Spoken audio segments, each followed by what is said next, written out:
Well, that was a stunner. I'm gonna recap the Saints week 4 loss to the Falcons. Yeah, this was a headache. One of those headaches where it's not like so annoying that you got to go to the hospital, but it's more like I gotta take some ibuprofen. So, um, yeah, it was a doozy. I'll go through, recap some turnovers, scores, all that stuff. First quarter, Saints punt returner Rashid Shaheed muffed a punt, and Falcons special teamer Kaderil Hodge recovered the fumble in the end zone for a touchdown. Saints do it all, whatever you want to call him, athlete. I'll call him an athlete. Taysom Hill ran in a 2-yard touchdown. Falcons quarterback Kirk Cousins threw an interception to Saints cornerback Paulson Adebo, who gave New Orleans the ball at their own 47-yard line. That was the end of the first quarter. Second quarter, Taysom Hill ran in a 5-yard touchdown. Falcons kicker Younghoe Koo made a 53-yard field goal. Saints quarterback Derek Carr had a tipped pass that I don't saying a tipped pass feels like I'm not doing it justice. A very crazy tipped pass that somehow landed in the hands of Falcons linebacker Troy Anderson perfectly and allowed him to return it 47 yards for a touchdown. The Falcons led 17-14 at halftime. Third quarter, Younghoe Koo made a 44-yard field goal. Saints kicker Blake Grupe made a 43-yard field goal. And Younghoe Koo in the fourth quarter kicked a 42-yard field goal. Saints turned the ball over on downs at the Atlanta 7-yard line, and Alvin Kamara ran in a 1-yard touchdown. And Younghoe Koo made a career high 58-yard field goal to win the game for the Falcons 26-24. Um, I didn't have like any notes for this game because it was all like crazy stuff that happened. That first quarter, it was I mean the Saints were losing, but it felt like they were winning. It was dumb luck that first quarter. It was the Saints were beating themselves. Rashid Shaheed just completely messed up a punt return. It was routine, and nothing else about it. Routine, and he just whiffed on it, and it landed right in the end zone perfectly for a Falcons player to go and score a touchdown. And then the interception, it was like a screen pass that bounced perfectly off of Matthew Judon and landed perfectly in the air to Troy Anderson. And he just had nobody around him. He goes and scores a touchdown. It was a wild first half. I was like, wow, we're losing, but it feels like we're winning. It's confusing. Um, just a lot of stupid mistakes. I mean, the Saints had the game pretty much like locked up, and then Younghoe Koo makes a 58-yard field goal. This is one of those games that you feel like you won, but you lost. In that win-loss column, that is a loss. Taysom Hill got hurt. He's got broken ribs. He's not doing well. I hope the best for him. I mean, he's every single time he does everything for this team. I'm talking about him every single week, and I don't do enough justice just how good he is and how important he is. And I wish other teams had someone like him. I say that every single week so that other teams can understand someone of that importance. It's honestly, it's someone like Tyler Warren on Penn State that's a tight end. He can throw, he can catch, he can run, he can play H-back, he can play tight end, slot, line up out wide, or just run the ball. I mean, he can do it all. It's someone that I'd like the Saints to maybe draft to replace Taysom Hill with when Taysom Hill ultimately retires. I mean, Taysom Hill is getting up there in age. And he does a lot of very important things for the Saints. So I'm not expecting him to be doing this forever. Um, yeah, I mean, this game was wild. I have a lot of respect for Young Wei Koo. I think he's one of the best kickers in the whole league. He was drilling field goals. I mean, every time he went up to kick, I felt like, yeah, he's gonna make this. Like every single time, even the 58 yarder to win it. I was like, we shouldn't have even given him a chance to kick this. Because he's got such a unique, it's not really unique, it's an old school way of kicking field goals because he's almost straight on with his kicks. He's at a slight angle and he takes like two steps and boom and just drills it. It's like Matt Prater has a slightly like that, but man, Young Wei Koo, that dude's crazy good. Um, Definitely top five kicker in the league. Um, but yeah. Anyways, I mean, I think position by position breakdown. I think Derek Carr is playing solid up to this point. This is sort of my, I guess, week 1 through 4 quarter season, even though we're at 17 games now. Recap of the Saints. Um, 2-2, but it feels like the Saints are doing better. I mean, you look at all the like team like points, defensive stats, everything. The Saints are one of the best teams in football. It's just they all have a 2-2 record. Um, I mean, they're winning games, they're dominating in their wins, and their losses are very, very down the wire. So, yeah, I mean, I think Derek Carr is playing kind of how I want him to play. He's not playing, I mean, he's not being too aggressive. He's doing his turnovers aren't entirely his fault. It's just he's trying to like all right, the interception to Reed Blankenship week 3, for example. Under pressure, under duress, trying to make that throw, you're probably not going to make that throw. But I appreciate the effort in that situation. The interception, the one interception that I think it was week 2 or week 1. It was against the Cowboys. It was week 2. It was an interception. His first interception of the year gets tipped right off of Olave's hands. And then this one this week, the craziest thing, seeing that ball bounce up in the air and somehow land in Troy Anderson's hands. Like, I don't blame Derek Carr. I think he's playing so fine right now that like I don't see him as an issue right now.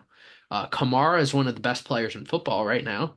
Uh, in my opinion, there are 3 players right now that are the top 3 in football, and I don't think it's close through 4 weeks, and that is Saquon Barkley, Alvin Kamara, Derrick Henry.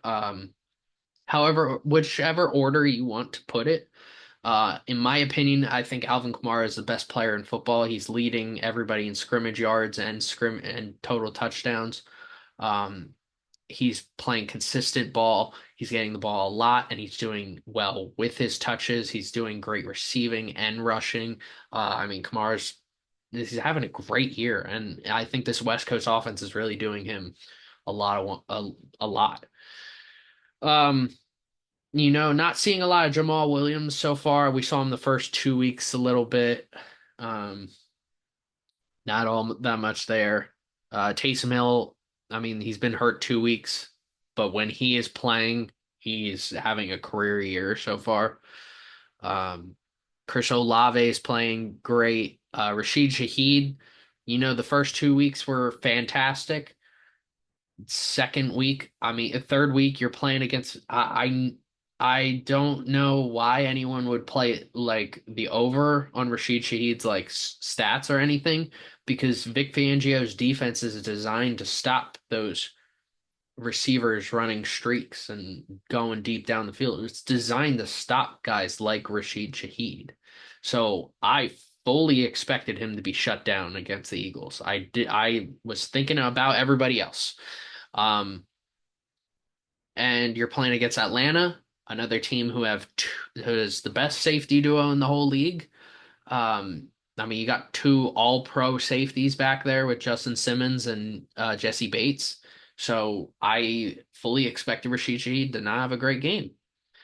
Uh, this is kind of what I expected, though, Rashid Shaheed. I mean, I expected a breakout year. This fumble in this game was, I don't know what he was thinking. He just, sometimes players just have those. I've seen it the past like 3 weeks. Players just make the dumbest of mistakes, and it happens. You got to move on from it. Um, this one led to a touchdown. Yeah, I don't. He was fielding that punt like a middle schooler. I've seen middle schoolers field punts about as badly as Rashid Shaheed did that punt. So, it just got to move on, man. That's all. Tight ends were pretty irrelevant in the game. I think that's the issue in this game was there wasn't a lot of usage from Foster Moreau and Jawan Johnson. And I think getting them more involved opens up the offense more. Because if you don't get them involved and Rashid Shaheed can't go down streaking down the field all the time, teams are just going to look at Chris Olave, and especially with no Taysom Hill.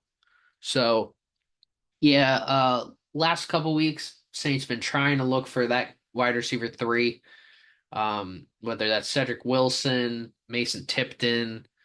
I'd like to see A.T. Perry come back from his injury and try and be involved and be that wide receiver three, but I don't know if that's going to happen. Offensive line, I think this was probably their worst game, but I still think this offensive line is doing so much better than I thought. I had Chris, he's been on episodes before on live streams. He messaged me asking personally who I think has a better offensive line. I was at work when he had messaged me, so I kind of rushed my response. Who had a better offensive line between the Eagles, between the Saints and the Falcons, and who had the better running back duo? I said, in terms of a running back duo, Alvin Kamara and Jamal Williams are definitely not as good as Tyler Algier and Bijan Robinson. In terms of starter, Alvin Kamara is definitely better than any one of them. Uh, but I mean, Algier's a 1,000-yard rusher. I don't know why the Falcons utilize both of them the way they do. You're wasting both of their potentials by breaking them up in like, all right, give Bijan a carry here, then Algier a carry here. You, the Falcons don't run the ball enough to utilize them both as a duo, like Jahmyr Gibbs and David Montgomery, which you could. So, yeah, not as a duo. And I think, if you told me, and I said before that, I said, if you told me before the season, I would have said, no doubt Atlanta has a better offensive line. But when the Saints offensive line is healthy right now, they are, I mean, one of the best in football right now. I'm shocked to even say the fact that I'm saying that is shocking to me. Um, Trevor Penning, he's still a head case, still's got some screws loose. He's got to do some cleaning up to do when it comes to his aggressiveness. It's nice to be aggressive, but it's not nice when you're injuring people in your aggressiveness. You got to hold off on that. Uh, the rookie now at left tackle, um, he's doing fantastic. Uh, Eric McCoy got hurt and he was playing so well, and he's the anchor of that offensive line. I knew as soon as he went down, I was like, this is gonna suck. Cesar Ruiz has been dealing with the injury. Ruiz has been playing better. Lucas Patrick is one of the best offensive linemen in football right now, which is crazy. I don't know where that came from. He was barely a starter going into the off season. So I'm shocked. I mean, Lucas Patrick slides in at center. I think he's doing I did think he did a solid job. So Yeah, I like what the offensive line looks like. They just got to stay healthy. I want to get Eric McCoy back later on this year. And I love the way this team is built right now. I think maybe you just need to get another weapon. Which speaking of that, I have heard Devontae Adams, the Raiders wide receiver, future Hall of Fame wide receiver, Devontae Adams. He requested a trade. Before he even requested a trade, I thought, the Saints would probably be a good fit for him. I mean, him and Derek Carr have known each other. I think he will open up the offense more for Olave, Rashid Shaheed, for other guys. I think he would be very beneficial. I don't know if the Saints can afford him though. Um, I would absolutely give up a second and another pick for Devontae Adams. I think that would be great. I think Derek Carr and Devontae Adams, when they're on the same page, they are awesome together. Um, and they know each other and they have a connection already. So I think if he came in, he'd already do a very, very good job. And I think Olave and Adams would benefit off of one another. Um, I think that would be perfect. I think that would be a perfect addition to the the offense if somehow the Saints got Devontae Adams. I know the Jets are in play, the Cowboys are in play. Cowboys are always in play for someone, but they end up never getting them. Uh, Plus the Cowboys need to pay other guys, so I doubt that. The Jets were the first team I thought of because Aaron Rodgers. I heard the Jets were willing to part with Mike Williams in a trade if they were able to do that. I don't. My gut tells me he's not going to be a Jet, and he said he's open to anything. So I think I would love it if he became a Saint. I think it would be awesome. So yeah, I'm rooting for that. If they don't get Devontae Adams, I still like the way the offense is built. I think A.T. Perry as a third option would be nice. Just needs to get healthy. So defensively, I saw Falcons fans talking about how they shut down Cameron Jordan. Did you watch the first 3 weeks? Because Cameron Jordan didn't do all that much. I mean, the edge rushers in general, the over the past couple the over the first 4 weeks of the season have been the worst part of the Saints defense. Before week 4. So Cameron Jordan, I know he's getting up there in age. I love Cameron Jordan. I will forever support that man. But he's definitely getting up there in age. You love to see other guys like Carl Granderson step up. Chase Young's kind of been iffy. I don't. That's kind of another deal. I think the interior defensive line is doing great. Demario Davis missed his first start in years. Uh, and I think it kind of showed when, in terms of the pass defense, that he wasn't there. I think Pete Warner did a great job. Willie Gay got hurt too, so the Saints were on a third string linebacker next to Pete Warner. Yeah, so I think that was a big issue. You also didn't have that surprise edge rusher, which Demario Davis usually is. He's usually that guy who just starts running at the quarterback in a blitz situation. It forced the corners to do a little bit more heavy lifting. But I think the corners did solid job. Um, yeah, that's really it. I think through the first 4 weeks of the season, everybody in that secondary is playing phenomenal. Looks like one of the best secondaries in football. Uh, Will Harris, I have issues with him being in part of the starting safety group. If somehow the Saints could trade for a safety, I don't know what ones are available.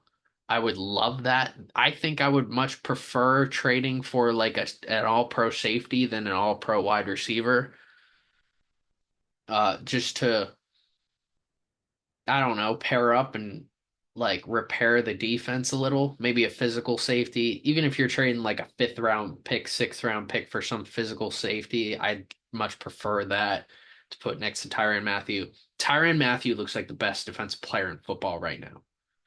He's got a turnover in every game but one. Him and Fred Warner have a turnover in every single game but one. It right now, Defensive Player of the Year is one of those two, whoever you want. I think both the game that Tyrann Mathieu didn't this game he didn't have a turnover. He also got hurt.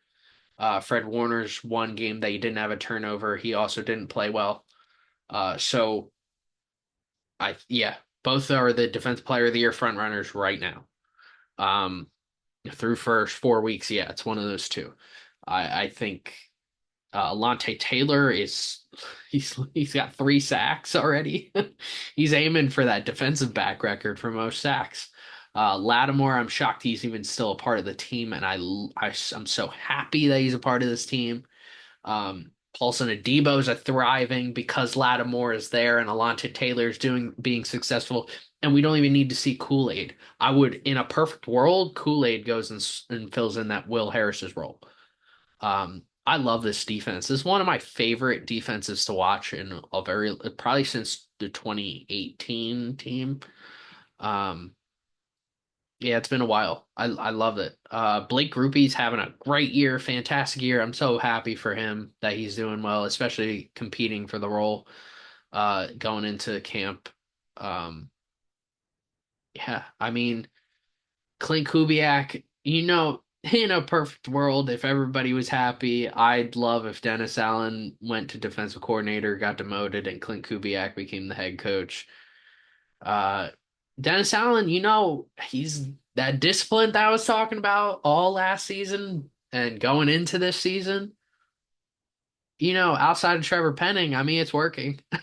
Not many penalties, um, not many turnovers. Not everybody's having fun. Outside of Trevor Penning, yeah, I would say the entire team is disciplined. So, but that's Trevor Penning for you. I'm not gonna. And Clint Kubiak is a savior. I really hope he doesn't get hired next season, but he probably will get hired by someone to be a head coach. So, uh, I'm gonna soak this in because he's a really good. He's really smart, really good. Really good play caller on offense. Yeah, everybody. This is a great year. I'm so far. I'm doing even though the Saints are 2-2, I feel so much better. The Saints went into the year with the easiest schedule in the entire NFL, and I feel so much more confident in this team. I mean, before the season, you saw me talking about Spencer Rattler the whole time because I was like, I said specifically, I wanted to see Carr start. And if he didn't play well, I'd like to see Rattler. This is perfect.